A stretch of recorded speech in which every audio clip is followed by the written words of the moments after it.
हरे कृष्णा, राधे राधे। एक माँ के हृदय की करुण पुकार। उन्मादिनी यशोदा। प्रसंग है सायकाल। विषम समय होता है सायकाल। मैया दिन ढलते ही आतुर हो उठती हैं। बंसी सुनाई नहीं पड़ती। बालक अभी लौट नहीं रहे हैं। आज सब कहीं वन में दूर चले गए लगते हैं। ब्रजेश्वर के समीप बार बार मैया संदेश भेजती हैं। कहीं भटक जा सकते हैं, उनको जाकर ले आओ ना। इस सब के साथ ऋतु के अनुसार शीतल या उष्ण जल बालकों को आने पर स्नान के लिए प्रस्तुत करना रहता है। उनके वस्त्र कई कई बार संभाले जाते हैं। उनके लिए कलेऊ स्वयं बनाया बिना मैया को संतोष नहीं। गाय आ गई। सेविकाओं को अनेक बार गोष्ठ में देखने जाना पड़ता है। अंततः गायों के आ जाने का समाचार भी मिलना ही है। मैया स्वयं अब भवन में नहीं रह सकती। दोनों आते ही खेल में लग गए। दिन भर वन में खेलने से इनका मन नहीं भरा। मैया पुकारते हुए कहती है, दाऊ, नीलमणि, अरे तुम सब कहाँ हो? बेटा भद्रसेन। भद्र को अब मैया के सम्मुख पड़ने में संकोच होता है। वह भी अब पहले के समान वन से सीधे नंद गोष्ठ नहीं जा पाता। अब वह भी अपने छोटे भाई तोक के साथ गायों को लेकर अपने गोष्ठ जाता है। किंतु उसको तो कभी नंद गोष्ठ के अतिरिक्त दूसरा गोष्ठ अपना नहीं लगा। मैया के सामने पड़ने से बचने को भले जाए, टिक नहीं पाता अन्यत्र। भद्र, बेटा भद्रसेन। मैया को प्राय भद्र अकेला दौड़ता आता मिल जाता है।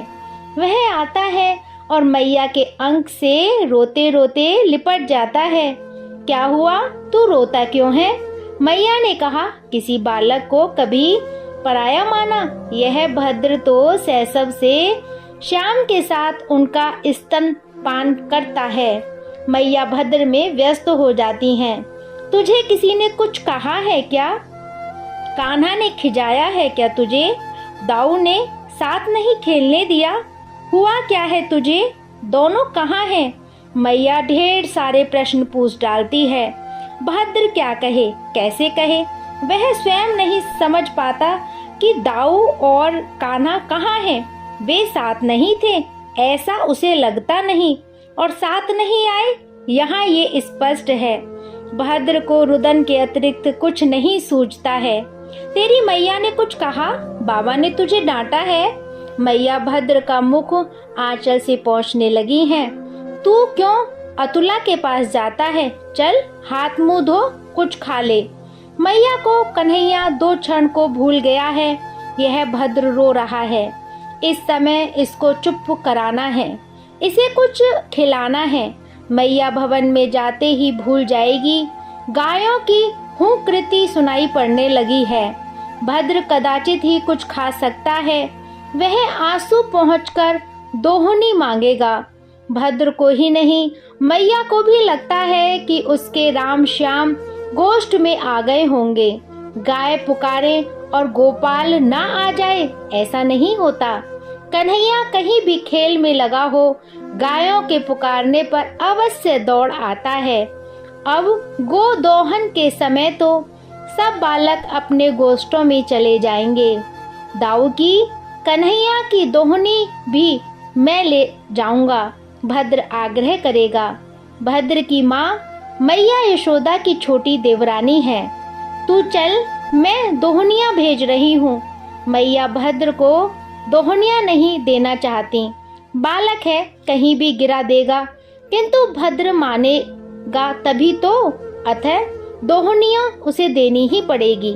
यद्यपि प्रतिदिन यह दोहनिया फोड़ देता है। क्या करे, उत्साह से दौड़ा जाता है ना गोष्ठ में।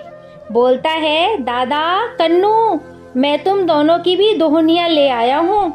इस प्रकार का उत्तर जब नहीं मिलता तो सुकुमार हृदय बालक के हाथ से दोहनिया छूटकर गिरेंगी नहीं। श्री ब्रजेश्वर प्राय दौड़कर भद्र को संभालते हैं। संभालते हैं और स्वयं उसे गोद में लेकर रुदन करने लगते हैं। गाय हुंकार करती हैं। बछड़े बछड़ियां माताओं के थनों से मुख लगाना नहीं चाहते। गायों को किसी प्रकार गोदोहन संपन्न करना पड़ता है। मैया प्रतीक्षा करती है।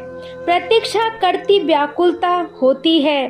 अब तक गोदोहन करके उसके दाऊ कान्हा भीतर नहीं आए। बाबा को भी ब्यालू करने में विलंब होता है। भीतर आते ही उनका भी हृदय विदीर्ण हो जाता है और बाबा भद्र को गले लगाकर बहुत रुदन करते हैं। एक माँ पिता के हृदय की करुण पुकार, उन्मादिनी यशोदा। कल इससे आगे का प्रसंग। जब तक के लिए हरे कृष्णा, राधे राधे।